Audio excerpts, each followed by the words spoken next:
Boa noite, amados. Eu pensei que uma hora como essa pudesse servir assim, para compartilhar um pequeno testemunho com vocês desse tempo nosso. Acho que a gente não passou assim, um tempo tão longo, nem no Rio de Janeiro, nem aqui, agora em Curitiba, né? Tanto tempo fora de casa, Denise e eu juntinhos, os dois, né? Tempo assim de muita luta também. Denise ficou muito dodói. Não ficou dodói, aquela coisa de mulher, hemorragia e tal, desde que chegou. Eles botou o pé nos Estados Unidos, começou a hemorragia que não cessou durante 32 dias, né, Denise? Um recorde. 34 dias de hemorragia. Então, junto com isso aí, teve um monte de aventura. Mas eu queria falar um pouquinho com vocês sobre a nossa ida para lá, o propósito, e também compartilhar algumas coisas que Deus falou conosco, que eu tenho assim uma plena certeza do Senhor, que alguém aqui precisa ouvir um pouquinho da nossa história nesses dias, né? Inicialmente, nós pensamos em ir para esse tempo com algumas cargas assim, bem pessoais, por conta também da família que nos acolhe lá, que nos hospeda, que nos recebe. E também eu havia pensado de aproveitar esse tempo para traduzir um livro de George Michan, que nós vamos publicar em breve, espero, chamado Formação de Caráter. E eu pensei, vou para lá, aproveito para não ficar à toa, não ficar assim, só ocupando os irmãos, né? Vou aproveitar para trabalhar também e traduzir esse livro. Já tinha começado a fazer, acho que uns 3 capítulos, 2 ou 3, já tinha começado a fazer aqui em Curitiba. Mas aí, no finalzinho de agosto ali, eu acordei um dia com uma palavra no meu coração. Acordei uma voz me falando, uma frase simples. Acordei com aquela voz assim, me deu até um tremor assim. Já tinha passado o Dia dos Pais, né? Mas a voz dizia assim: temos o dia, mas nós não temos os pais. Eu tomei um susto. Eu pensei que era para escrever alguma coisa. Eu falei, acho que vou escrever alguma coisa, um post aí, alguma coisa. Temos o dia, mas não temos os pais. Acho que até escrevi alguma coisa e publiquei. Então, mas eu confesso a vocês que essa palavra ficou muito viva no meu coração. Temos o dia, mas não temos os pais.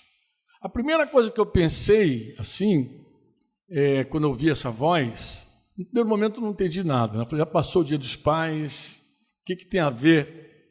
Temos o dia, mas não temos os pais, né?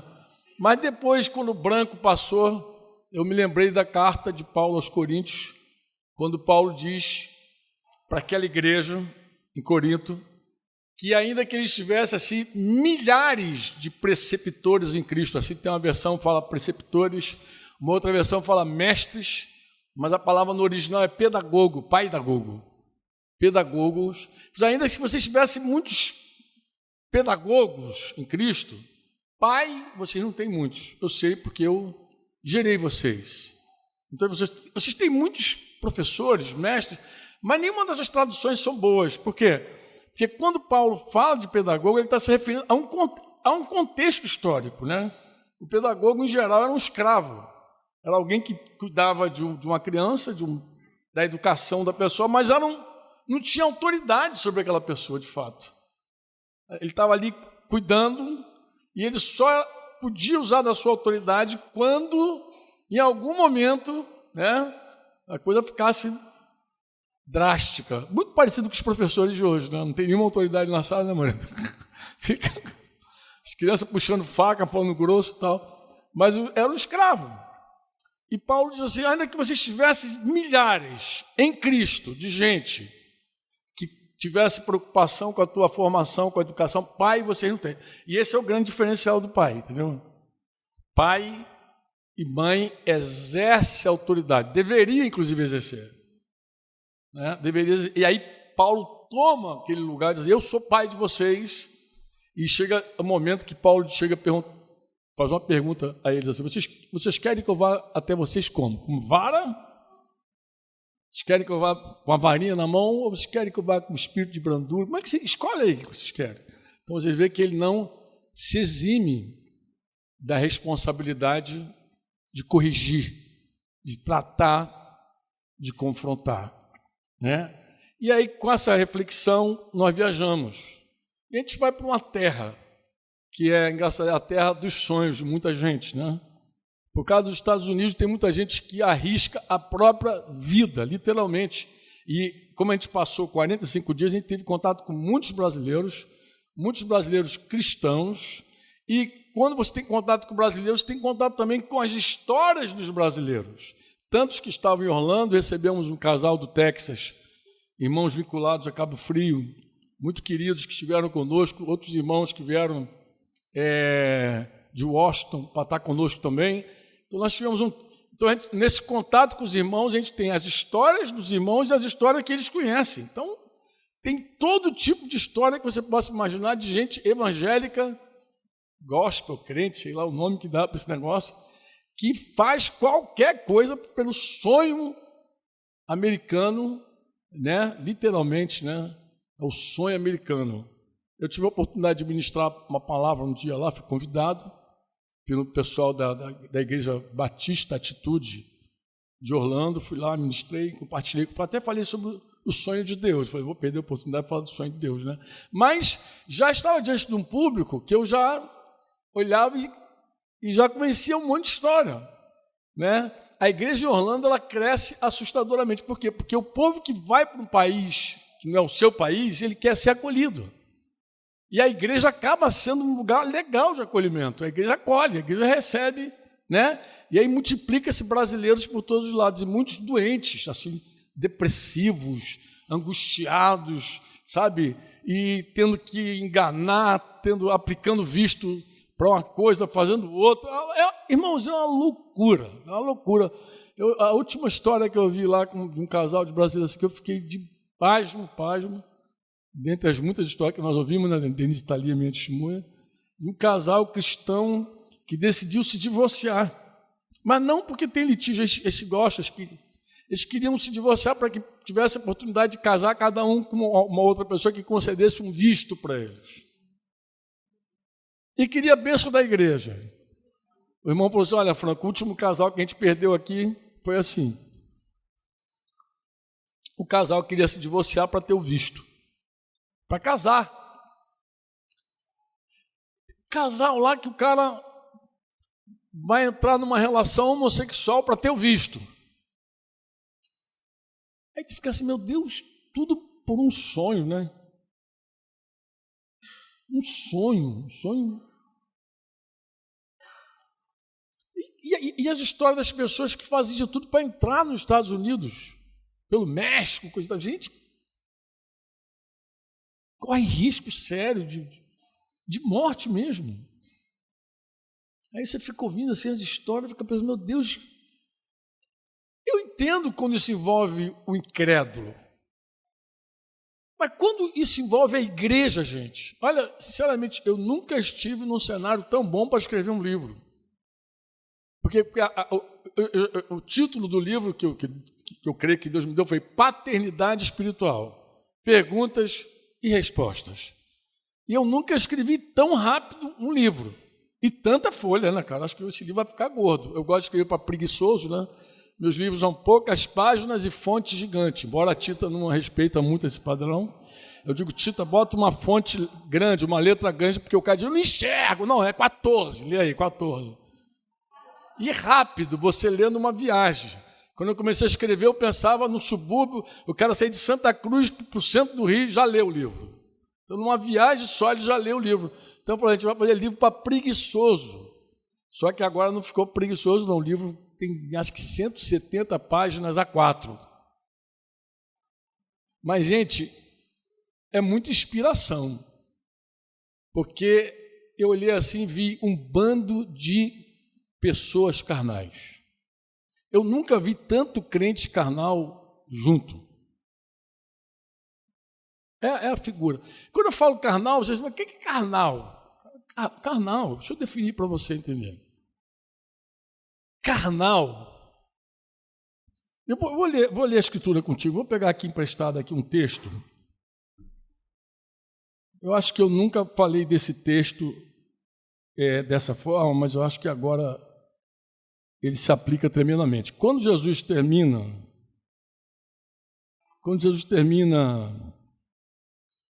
o sermão dele, chamado Sermão da Montanha ou do Monte, vocês devem lembrar bem.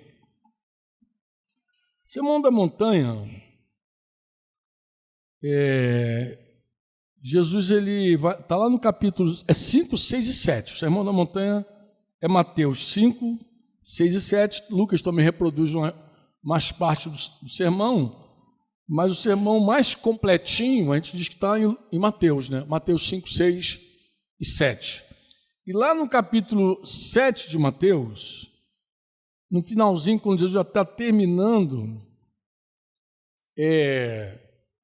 o seu sermão, ele começa a falar das evidências de um verdadeiro discípulo de Jesus. Ele começa a dar essas evidências.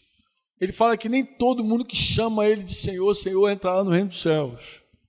Mas ele começa a mostrar, eu não sei se vocês prestaram atenção, que esse ensino começa justamente na hora, quer dizer, esse ensino, ele se inicia, Jesus falando que nós devemos ter cuidado com os falsos profetas. Porque muita gente vem vestido de ovelha, não é nem de pastor, é de ovelha mesmo. Mas pelo fruto a gente pode conhecer a pessoa. É o fruto que diz quem é a pessoa. É o resultado que diz quem é a pessoa, o resultado de Deus que diz quem é a pessoa. Então, Mateus registra o ensino de Jesus falando do fruto que a pessoa dá, que fruto é. Jesus chega a dizer que nem todo mundo que chama ele de Senhor, Senhor é realmente um discípulo dele.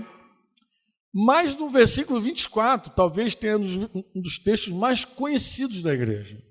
E ele é interessante, ele é conhecido e reproduzido assim de uma maneira fantástica, mas em geral as pessoas que falam dele, eu presto bem atenção. Ouvi recente uma mensagem sobre esse texto e vi que a pessoa deu volta e não acertou o alvo. Ou seja, não falou do cerne do que Jesus estava falando realmente. Eu te convido a abrir ali Mateus 7, e versículo 24, e você veja, Mateus 7, 24, que muita gente, a ênfase dessa pregação é dizer que tem que construir na rocha. Eu conversei com um brasileiro que está lá agora também, desses muitos que eu tive contato, agora no finalzinho, principalmente mais do que no começo. E durante a minha conversa com ele, eu fui falando, a gente tem que construir na rocha, né, Fran? Todo mundo sabe que é na rocha. Parece que a ênfase é na rocha. Mas a pergunta que a gente tem que fazer quando alguém diz que vai construir na rocha, a pergunta que a gente tem que fazer para ter certeza se o cara entendeu o ensino de Jesus, é perguntar como. Como é que eu construo na rocha? Os evangélicos dão curva. Vão para lá, vão para cá, mas não diz o que Jesus falou. O que Jesus falou? Como é que alguém constrói na rocha? Quando ele ouve a palavra de Deus e faz o quê? Quando ele ouve o ensino de Jesus e o cara que faz na areia? Na sequência ele vai dizer, ouve e cruza o braço, é teórico. Ouve e não faz, ouve e não faz, ouve e não faz. Quando eu chamo o crente carnal, eu estou me referindo ao seguinte, é o homem que se estripa no próprio entendimento dele. O que é um crente carnal? Um crente carnal é um cara que se converteu para seguir Jesus, de verdade, mas ele não consegue colocar a confiança dele plenamente em Jesus. Ele sempre tem uma ideia melhor que Jesus. Ele tem o próprio caminho dele. Isso que é um crente carnal. Jesus disse, eu sou a verdade e... Você crê nisso? Crê ou não? Um crente carnal é aquele crente que Jesus... Porque ele diz, o que constrói na rocha, ouve e faz. O que eu estou dizendo para você quando eu sei a vontade de Deus e não faço? O que eu estou te falando? Qual é a mensagem que eu estou te dando? Que eu tenho uma ideia melhor, pô. Eu tenho um caminho melhor para fazer. Eu tenho lá os coiotes do deserto lá do México para entrar nos Estados Unidos. Eu tenho meu jeito.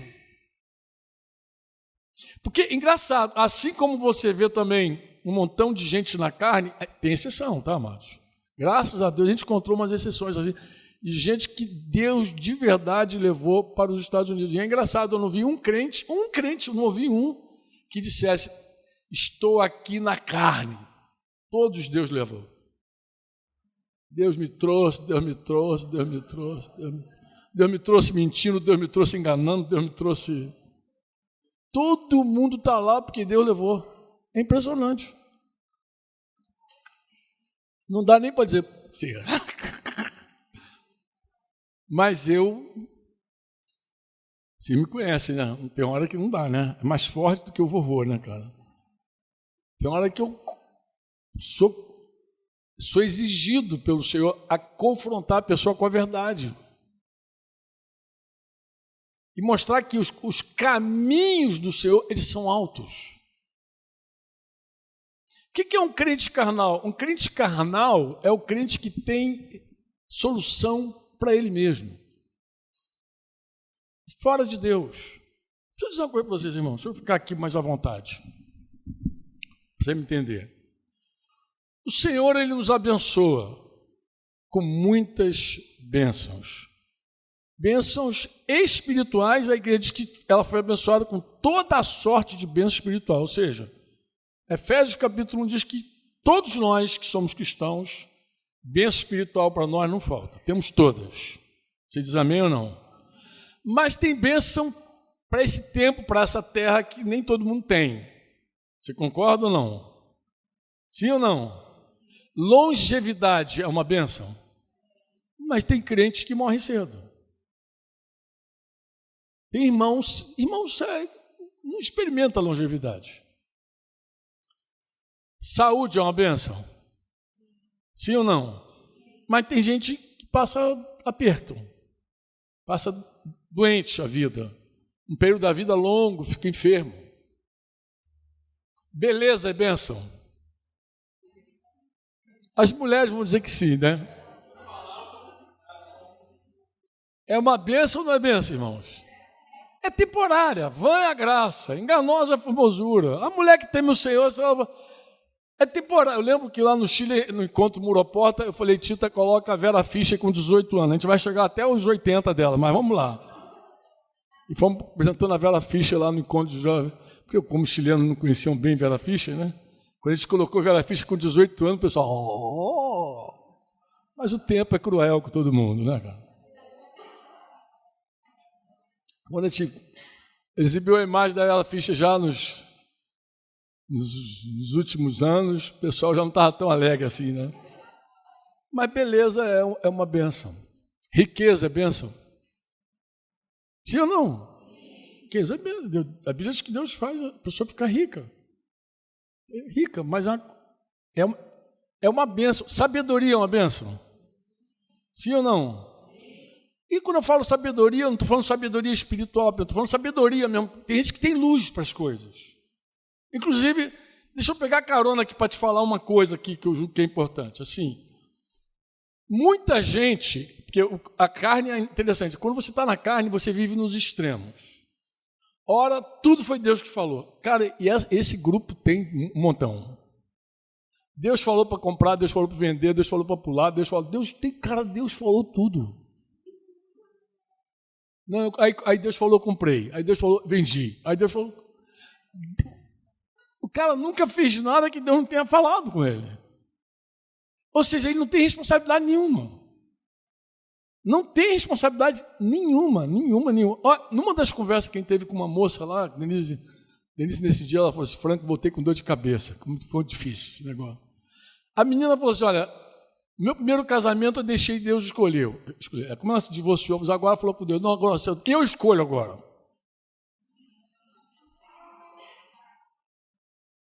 Deus escolheu, deu errado. Agora ela vai escolher, vai dar certo. A pessoa não tem responsabilidade. Eu falei com ela, você é muito mística. Agora, deixa eu dizer uma coisa para você. Deus te deu luz? Deus te dotou com capacidade de pensar? Sim ou não? E por que a gente, de forma sensata, não toma também decisões com base na inteligência? na sabedoria, se a sabedoria é um dom de Deus. O que a gente não pode é se estribar, se fundamentar nessa luz e dizer... Porque a gente não pode ignorar que isso é uma bênção. Quer ver um exemplo bíblico disso? Davi tinha um conselheiro chamado Aitofel. Quem se lembra de Aitofel aí? Tem gente que não sabe nem quem é esse cara, né? Nunca ouviu o mais gordo, né? Nunca ouviu. Aitofel era um conselheiro de Davi que, pelo texto das Escrituras, a gente chega à seguinte conclusão: Davi temia. Davi sabia que aquele cara tinha uma luz espetacular. E quando Davi teve aquele litígio, na verdade, não foi Davi que teve, foi o filho que queria usurpar o trono dele, Absalão, quis usurpar o trono de Davi. Aitofel traiu Davi. Aitofel é uma figura de Judas Iscariotes na vida de Davi. Inclusive se matou também. Agora, como é que Aitofel se matou? Vocês sabem como é que ele se matou? Olha só que coisa interessante. Olha como é que existe uma luz humana real. É um dom real. Davi sabia que se Absalão seguisse o conselho de Aitofel, ele, seria o fim dele. Então ele orou e falou: Senhor, confunde o conselho de Aitofel, estorva esse conselho, não permite que esse conselho prospere. Atrapalha esse conselho. Porque se Absalão, ele sabia que o cara tinha luz, como tem pessoas que são dotadas de muita luz. Tem gente que tem capacidade, olha e vê as coisas, e decide em cima do que vê. Não é errado se Deus te deu esse dom. Tem gente que tem a capacidade para ganhar dinheiro, pô. Eu conheço algumas pessoas que eu olho impressionante, como o cara é inteligente. Como tem essa capacidade, é um dom que Deus deu realmente. Tem gente que tem um conhecimento, assim, uma habilidade artística que a gente fica assim: meu Deus, de onde saiu tanto talento? É fácil. O que para nós é tão difícil, é um exercício para a pessoa tão fácil, né? Tem gente que pega uma caneta assim, risca, parece que vai sair nada, sai tudo. Como pode ter tanta firmeza? É um dom de Deus, natural, às vezes é nato, nasceu com a pessoa. Outras pessoas não têm esse dom, mas se esforçam, treinam e conseguem fazer alguma coisinha legal, porque o treinamento também habilita você. Mas nem treinamento, nem dom nato, nem sabedoria, luz alguma que o homem tenha é mais do que ouvir e obedecer a Deus. O homem na carne, ele constrói na areia, porque ele constrói no fundamento do próprio braço. Um cristão espiritual, mesmo que ele tenha luz, mesmo que ele seja dotado para algumas coisas, ele não confia no taco dele. Ele nas decisões mais tremendas da vida, ele vai precisar ouvir Deus. Porque por mais luz que uma pessoa tenha, a resposta final vem da boca do Senhor. Um crente espiritual é um crente que ele se frustrou consigo mesmo. É um Pedro depois do galo. Tem um Pedro antes do galo, tem Pedro depois do galo. Eu até conversando com uma pessoa lá, eu falei: cara, você precisa ser o Pedro depois do galo. Antes não presta também, porque antes também é carnal. Antes também bate no peito, diz que vai com Jesus até o final. Não, eu vou contigo até o final. Aquela que, né? Estou contigo e não abro, eu não sei os outros, mas eu estou contigo, Jesus. Pedro, hoje, antes que o galo cante 2, você me nega 3. E aí Pedro então se frustra com ele mesmo. E quando o homem se frustra consigo mesmo, a chance dele se tornar uma pessoa espiritual aumenta muito. Porque ele para de confiar no fundamento dele, no caminho dele, na verdade dele, na luz que ele tem. Porque Jesus falou assim: eu sou o caminho e verdade. Jesus é verdade também. Jesus é a autoridade veraz. Ele é o verbo encarnado, a própria palavra. Você diz amém ou não? Ele é a própria palavra.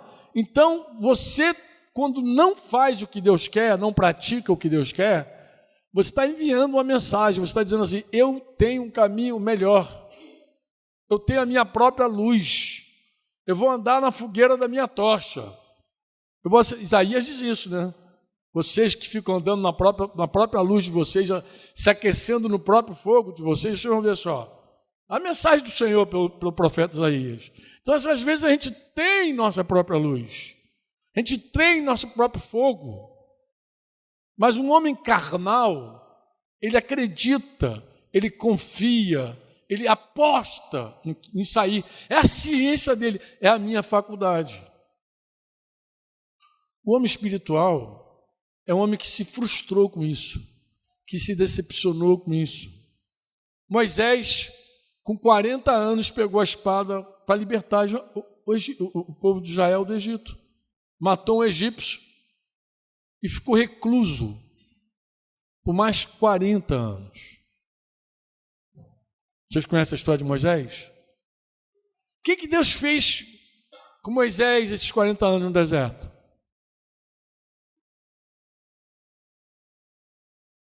Enfraqueceu ele. Com 80, Moisés disse que não sabia falar. Com 80, ele disse, eu não posso. Deus não conta com a carne para nada. Capítulo 6 de João, Jesus falou, a carne para nada tem proveito. Jeremias 17 diz que maldito é o homem que confia no homem, que se estriba no homem, que faz do seu braço o seu descanso, o seu travesseiro. Uma versão muito antiga dizia sobre isso, 17:5. Então, o que é um homem carnal? Um homem carnal é um homem que confia nele, ou no outro. Mas se ele confia na carne dele ou na carne do outro, é porque isso é segundo a luz que ele tem. Ele tem essa luz, ele acredita nessa luz, ele aposta nessa luz que ele tem, ele vai. É o caminho dele, é a verdade dele e a vida também. Por quê? Porque vida é fazer as coisas com Deus. Morte é fazer as coisas separado de Deus. Diz que a carne, o pendor dela, disse Paulo aos Romanos, é a morte, é a separação de Deus.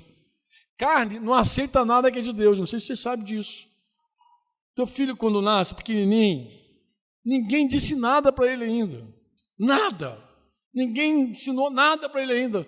Mas a natureza dele rejeita tudo que é divino. Por isso que a tua autoridade para ele é uma porcaria. Por que alguns pais não querem exercer autoridade sobre os filhos? Porque é um litígio. Na hora que você diz, não, teu filho, na hora, é rápido. O menino está tão bem. Aí, qual é o estilo do mundo? Um dos estilos do mundo, segundo lá o filósofo Vicente Verdú, um dos estilos do mundo é o estilo da infantilidade, ou seja, a pessoa não quer ser adulta. Por que você não quer ser adulto? Eu não quero ser adulto para não ter responsabilidade, eu não ter que usar de autoridade com alguém, porque responsabilidade e autoridade caminham junto.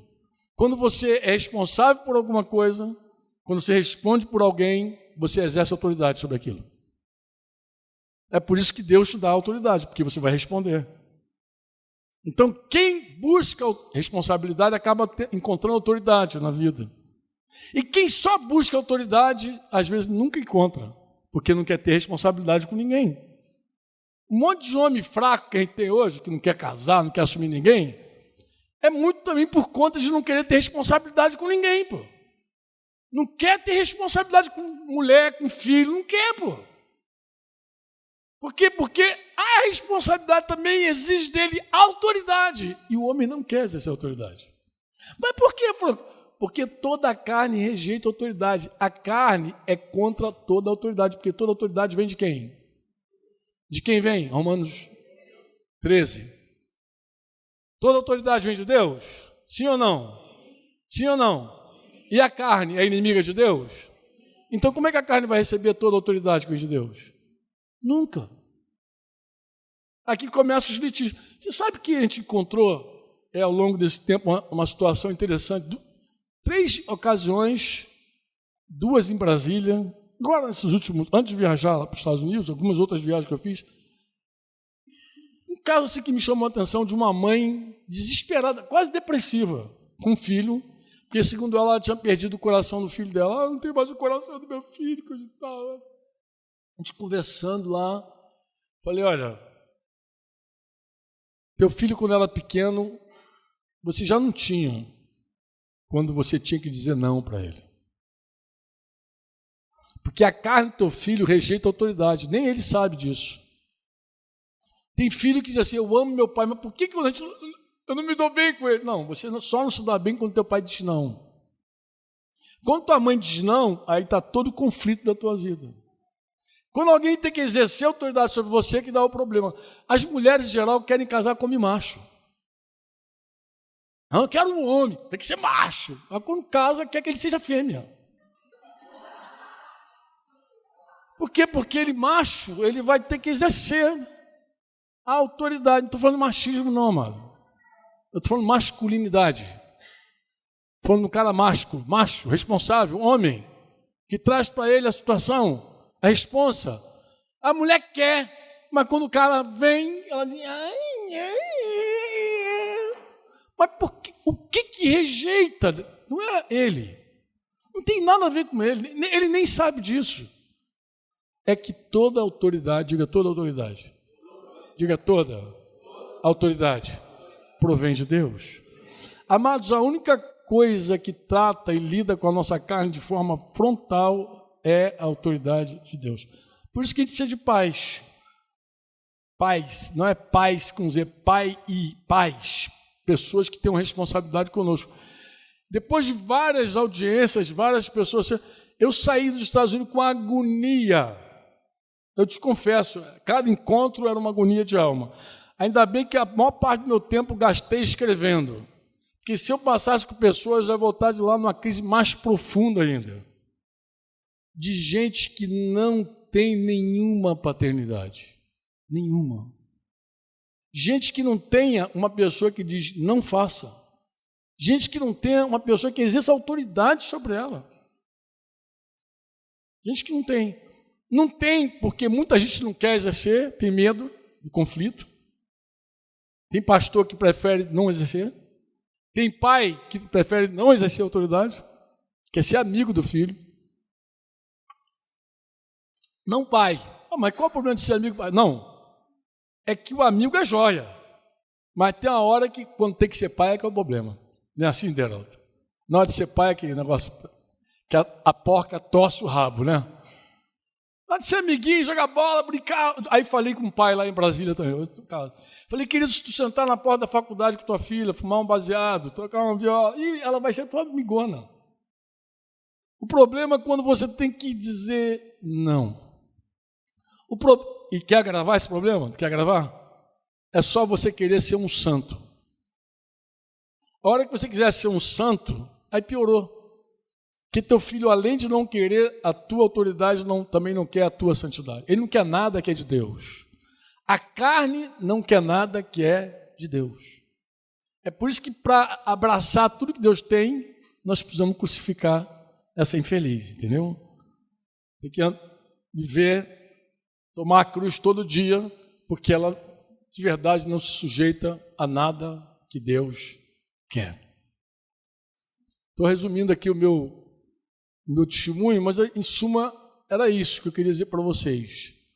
É assim, irmãos, eu encontrei, nesses dias, uma inspiração muito interessante para escrever, porque eu vi um bando de criança, um bando de gente sem pai, assim, gente que não sujeita nada a ninguém, gente também que não quer ouvir nada de ninguém, gente que nunca quis ouvir nada de ninguém, gente que persegue seu próprio caminho.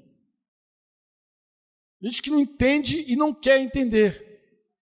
E também tem muita gente que não quer exercer paternidade, aí piora a situação, agrava, sabe?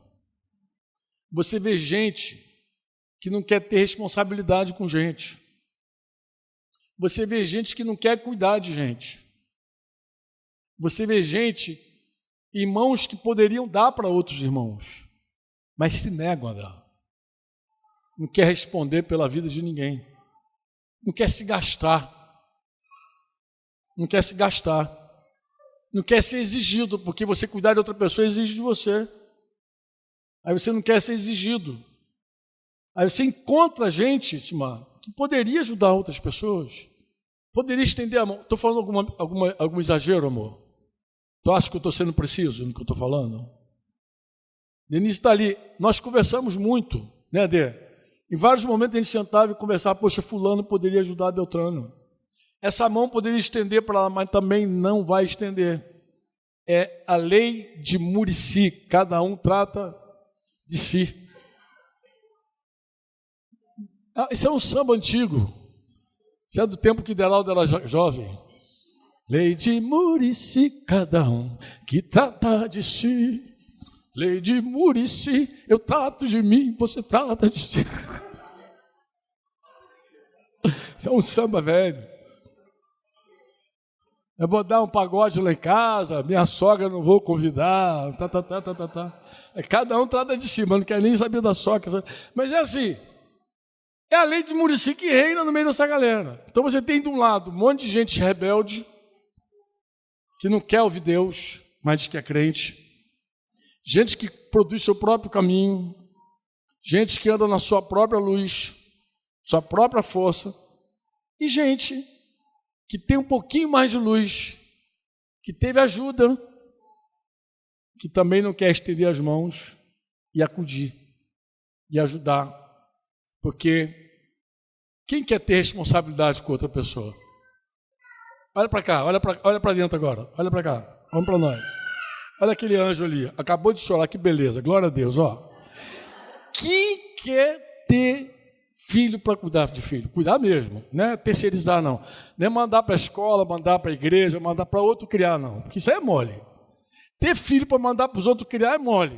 Eu estou falando, filho para você cuidar. Quem quer ter? Fala sério, vamos falar sério, irmãos. Quem quer ter filho para cuidar? Não responde não, não precisa responder não, pensa só. Só pensa. Tem casais modernos que nem quer ter filho. Não, filho não. Filho por quê? Já está difícil cuidar da minha mulher, cuidar de filho. Dá trabalho. Mas dá trabalho. Discipular dá trabalho. Fazer discípulo dá trabalho. Cuidar de gente dá trabalho. Então, essa coisa que você vê na família, você vê na igreja.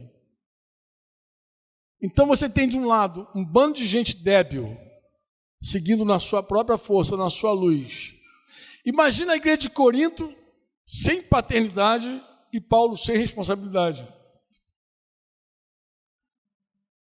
Imagina que Paulo fazendo nada, problema de vocês, já fui aí, já preguei o evangelho, problema de vocês, cada um se vira aí, cada um vai se achar, vai lá.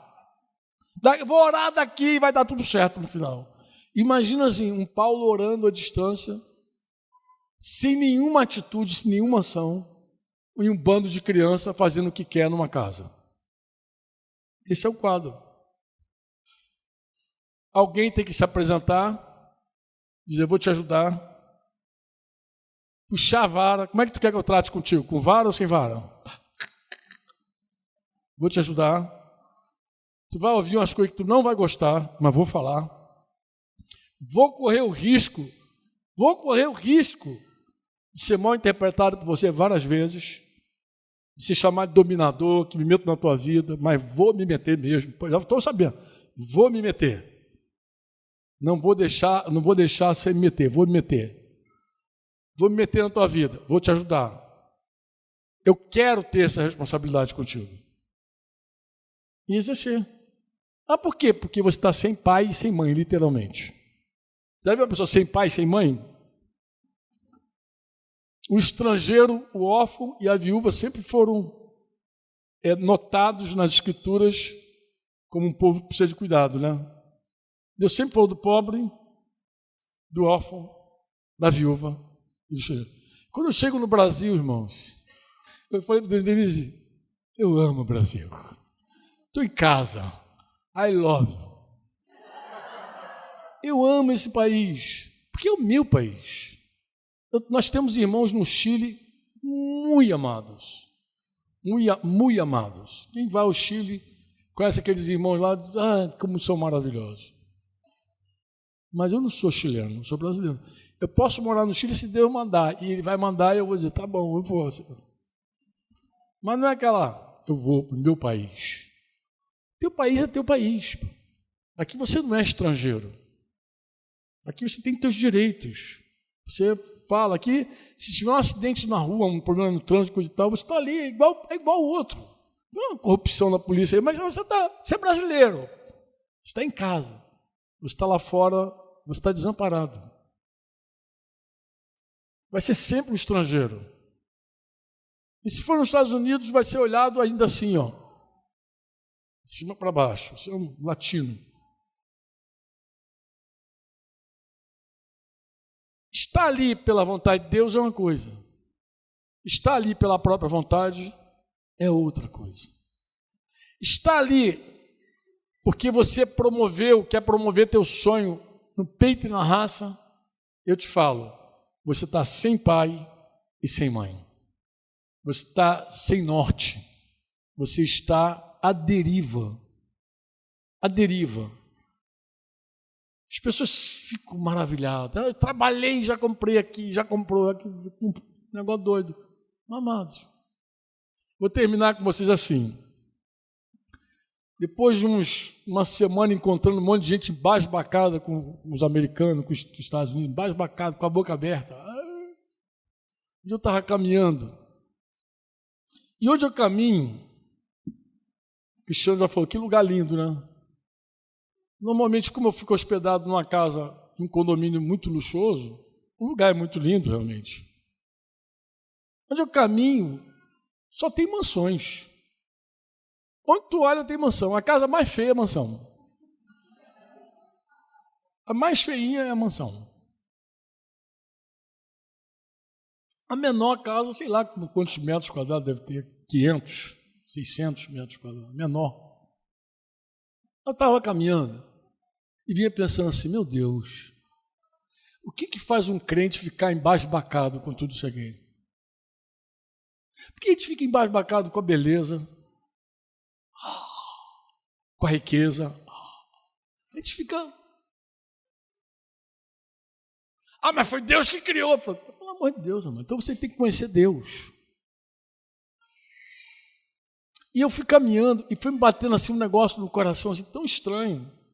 E eu cheguei a uma conclusão, Carol. Fiz a minha conclusão. Falei, Senhor, só tem uma resposta para as pessoas chegarem aqui e ficar fascinadas. Nunca viram Jesus de fato. Quando eu falo ver Jesus, eu não estou falando de uma experiência mística, não. Eu vi Jesus! Está tão... camarada, antes de a gente ir embora, um colombiano que tem evangelizado, falou assim, eu vi Jesus, ele tem os olhos parecidos com o teu. Falei, opa! Olhar, igual o teu olhar. Ele está lembrando que não é os olhos, é o olhar. Pô, eu tive uma visão de Jesus, sou eu com Jesus, né? Ele tem um olhar parecido com o teu, Franco. Falei, Mas quando eu falo de ver Jesus, eu não estou falando de uma experiência mística. Eu já sonhei com Jesus. Eu já sonhei conversando com Jesus. Não estou falando de uma experiência. Eu estou falando de ver Jesus da forma como a Escritura o apresenta. Aquela beleza que você fica maravilhado. Profundidade da riqueza. Tanto da sabedoria quanto do conhecimento. Citando aqui Romanos 11. Eu estou falando não tem palavra para dizer, é um derramar quando você conhece Jesus nesse nível. E quando você conhece Jesus como ele é revelado para você, não tem nenhuma coisa nessa terra que possa te seduzir, te fascinar. Não tem. Tu anda num lugar de mansões e fica pensando quantos miseráveis tem lá dentro. Esse que falou que sonhou com Jesus mora numa dessas mansões. Diz que tem um olhar. Esse dia a Denise voltou com dor de cabeça também. Como pode, Franco? Deus fala assim, como pode? Eu falei, amor, as pessoas pensam que dinheiro é tudo. Ele falou comigo, eu comprei essa casa, quanto? 8 milhões de dólares. Nem sei o que é isso. 8 milhões de dólares numa casa. Mas tão vazio de Deus. E a hora que eu entro com o evangelho, assim, rasgo como ele é, eles param e percebem que eles não têm nada. Eles percebem, né, Denise? Eles não dão aquela... Eles param, marido, eles param e ficam assim, carente. Não tem o que nós, por graça e misericórdia, recebemos. A gente fala as coisas mais simples de Jesus, parece que ele está falando de uma coisa assim. Mas eu cheguei a uma conclusão, andando no meio daquela riqueza, então eu falei, meu Deus, quem nunca viu Jesus se fascina com qualquer coisa. Só uma revelação verdadeira de Cristo te deixa livre para pisar em qualquer lugar do mundo. Do contrário, tu vai ser um escravo. Porque tem lugar que é lindo, estonteante, maravilhoso, fascinante. Mas quando você está com essa vacina, você viu Jesus, você conhece a glória. Como a gente conversou agora, recente, não tem nada, nenhuma faculdade, nenhuma filosofia, nenhuma ideologia que vai mudar o que você já viu. Porque o que você tem não é instrução, você tem revelação.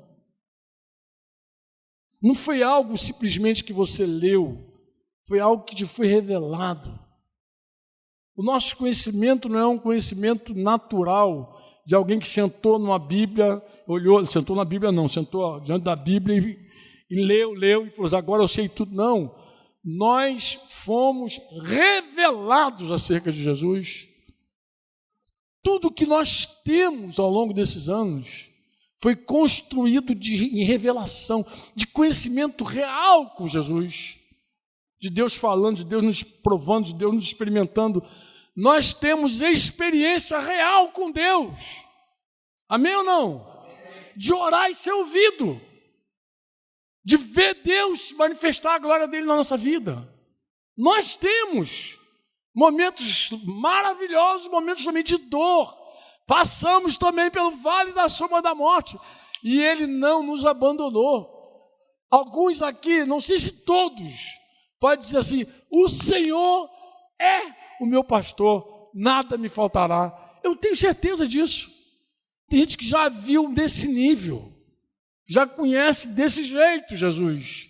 E aí, querido, não dá para se fascinar com mais nada. Acho que é por isso que Paulo, capítulo 3 de Gálatas, diz, insensatos Gálatas, quem vos fascinou antes cujos olhos foi exposto a Cristo crucificado? Eu preguei o evangelho para vocês, vocês viram Jesus e agora outro vento está levando vocês. Vocês corriam bem. Quem impediu a carreira de vocês? Filhinhos, Paulo diz aos Gálatas, por quem eu sofro as dores de parto novamente até Cristo ser formado em vocês. Apelo de alguém que sabe que você precisa ser formado. Cristo tem que ser formado. E quem tem, tem. Quem viu, viu. Quem não viu ainda está na carne. Está ainda tomando decisões no seu braço, confia no seu taco, move do seu jeito, faz da sua maneira e vai levando o barco.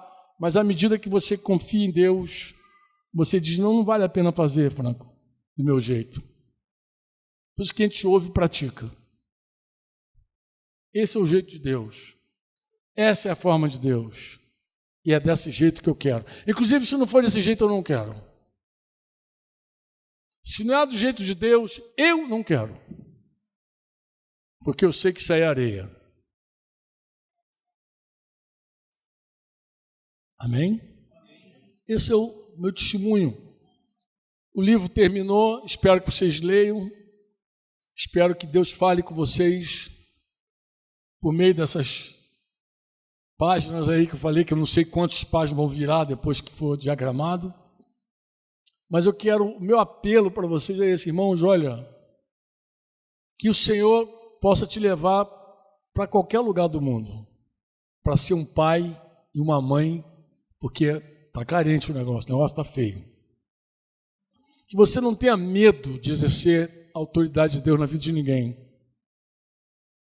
Que você não se excuse, que você não se preserve, que você se entregue e se gaste completamente na mão do Senhor. Amém? Porque, gente, está feia a coisa. É um bando de ovelha sem pastor. É um bando de ovelha. O que eu posso falar é isso? É um bando de ovelha sem pastor. Ajuntamentos, eventos, movimentos gospel, mas sem pastor. E oxalá Deus fale com o teu coração. Eu já estou vovô, 59 anos, se Deus quiser, faço aqui está terminando o ano já, começou, está terminando. A tendência é a gente ir acabando e vocês são as novas gerações de seguirem mais longe, como filhos na mão do guerreiro, ser uma flecha, realmente chegar onde a gente não chega, alcançar onde a gente não alcança. Poxa, se Deus pudesse multiplicar cada um aqui em paz, já atenderia uma grande necessidade, uma parcela muito grande da necessidade real que existe de gente que cuida. Que Deus te dê graça e sabedoria para cuidar dos teus próprios filhos biológicos, naturais. Que Deus te dê graça e sabedoria para você ter muitos filhos espirituais. Que Deus te multiplique. E que você veja Jesus. E eu sei que ver Jesus é tudo, conhecer Jesus é tudo. É a vida eterna, disse Jesus, conhecer o Pai e o Filho pelo Espírito. E que nessa visão nada mais te confunda, te atrapalhe. Irmão, se eu pudesse, eu me rasgaria aqui para vocês mais, mas não tem como. Não, porque a expressão é me rasgar mesmo. Eu queria colocar luz no teu coração, para você entender que o maior tesouro você já tem. E que você pode andar debaixo do conselho do Senhor todos os dias da tua vida. Bem-aventurado o homem que não anda segundo o conselho dos ímpios, não se detém no caminho dos pecadores e nem se assenta na roda dos escarnecedores, antes tem o seu prazer na lei do Senhor e na sua lei medita de dia e de noite. Esse homem será como árvore plantada junto aos ribeiros das águas, a qual dá o seu fruto na estação própria, e tudo, diz assim, tudo quanto fizer, prosperará. Nada se compara a andar com Deus, nada. Dá pena de gente que recebeu a luz de Deus, mas escolhe andar na sua própria luz.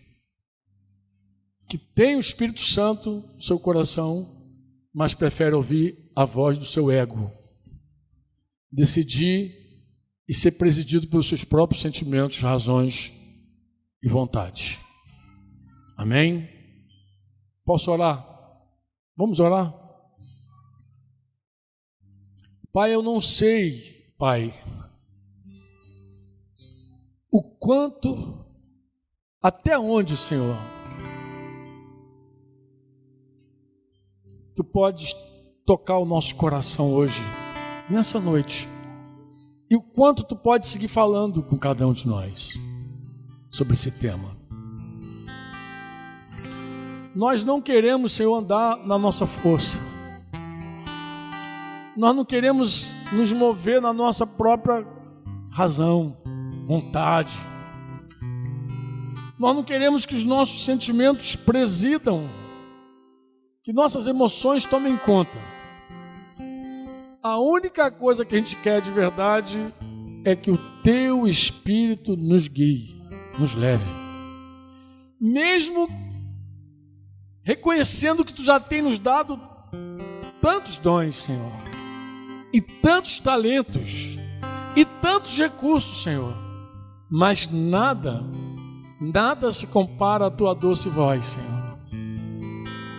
Nós queremos, porque nós precisamos, nós dependemos de ti, Senhor. Sem ti não fazemos nada, não somos nada. E uma outra coisa, Pai, nós não queremos nada sem ti. Nós fazemos nossas palavras, as palavras de Moisés, Senhor.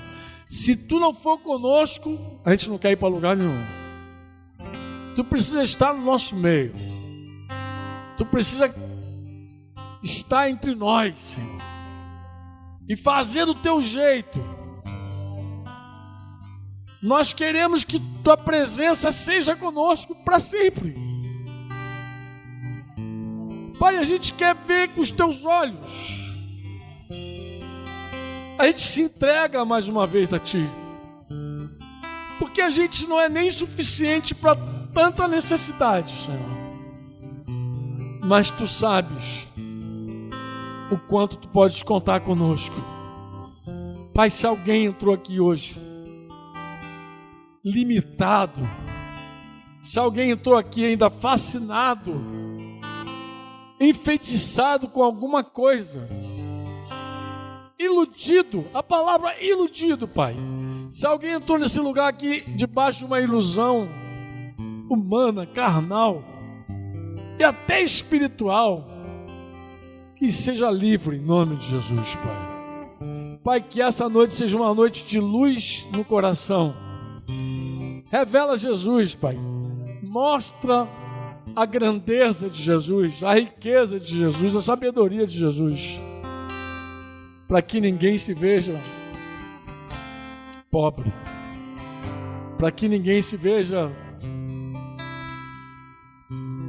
fraco, para que ninguém se veja como uma pessoa que está carecendo, quando na verdade tu já tens o suprido do teu melhor. Em Cristo, Pai, nós somos ricos. Em Cristo, Pai, nós dizemos tudo podemos. Em Cristo, Pai. Abençoa essa noite. Abençoa nossos corações. A gente já foi abençoado com toda a sorte, Pai, mas manifesta essa bênção. Faz ela se tornar visível para nós, tangível para nós. No nome de Jesus, Pai. No nome de Jesus. Hoje a gente quer ter uma experiência de confiar mais em Ti e menos em nós, Senhor. Cada dia mais. No nome de Jesus, Pai. Amém.